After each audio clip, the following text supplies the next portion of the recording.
Hello and welcome back to the Game Shed with me, Mark, and welcome to part 2 in this 2 Point Hospital series, where I will be looking at all the little bits and pieces in the game that we can cover, how to build rooms, how to do things with your staff, how to do things with your money, etc, etc. We are going to take it bit by bit by bit, and hopefully these little hints and tips will guide you a little bit in your playing of this game. Now, I have had my moments in this game where things have gone horribly wrong, and it is really important that you plan stuff before you do it. I found myself just shoving in offices and shoving in things, and the hospital getting completely out of control very, very quickly. So it's really important to pause the game.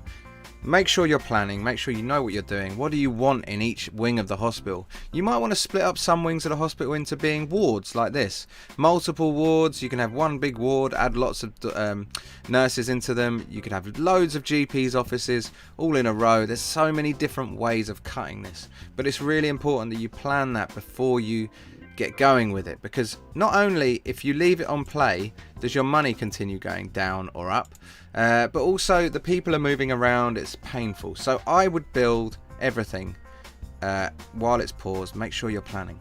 So this video is concentrating today on the toilets. I know it's a very random one, and you're probably thinking there's not a huge amount you can do with a toilet, but there's lots you can do with it. So I really like having the 3x3 layout for a toilet. There's a reason for that. I stick the door in the middle, and what we do is very simple. If you do the toilets at the back, you will only get 3, you see. And so if you had a 2x2, you might only get two toilets in there like that, or this way like that.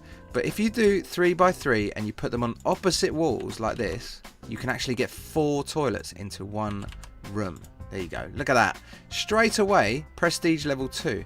Now, if you want, you could just leave it like that. You don't need to put anything else in there. That can run as a toilet, and it's a level 2 prestige. But what happens is, if you don't add these extra things, is people will start spreading germs. Everyone else starts getting ill. The hospital doesn't go well with dirty toilets. So we have to obviously put a sink in there. The next thing we have to put in is a hand dryer.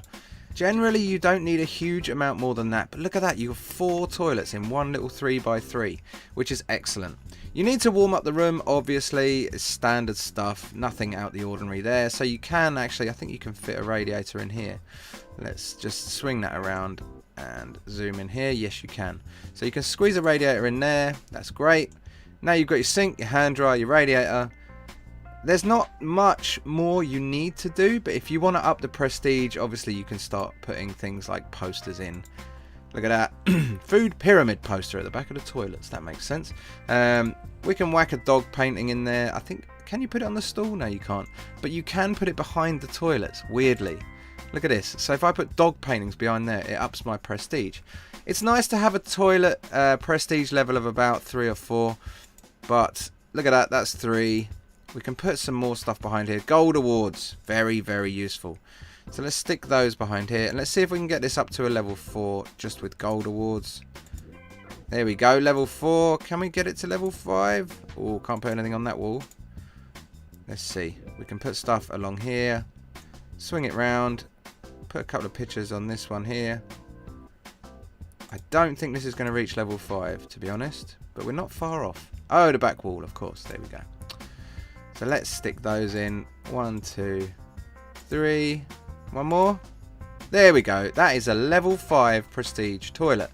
We've squeezed in 4 toilets. That is plenty for a wing like this. You can do more if you want, but generally I wouldn't really bother. It's one of those functions that is lovely to have as a prestige 5, because it helps the patients to feel good about themselves as they're walking around the hospital, and the doctors as well. So there's a few more things you can do with toilets that are really, really useful once you've built it. If you click on it and look over here, there are more things you can do. Now this is really interesting, because you can make this a male toilet, a female toilet, a staff only toilet, or a patient's toilet. Now it's good to do mixed toilets, because then you get more people in and out quicker. But at the same time, it's good to have individual ones like this, male and staff or patients.